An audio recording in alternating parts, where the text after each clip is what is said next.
बिस्मिल्लाहिर्रहमानिर्रहीम। कंप्रोमाइज़ करना बेहतरीन हिकमत है, मगर इज़्ज़त नफ्स पे कंप्रोमाइज़ बहुत बुरा होता है। जिस मर्द और औरत की शहादत की उंगली अगर दरमियानी उंगली से छोटी हो तो वो अमूमन गुस्सीले और झगड़ालू होते हैं।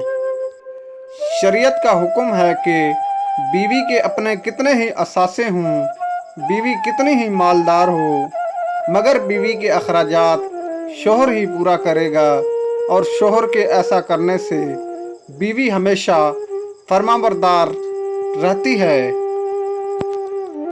अगर अपने घर में दौलत लाना चाहते हो तो ऐसी औरत को ले आओ जिसमें ये 3 निशानियां हों। नंबर 1, नमाज की पाबंद हो। नंबर 2, बचत करने वाली हो। नंबर 3, सफाई पसंद हो।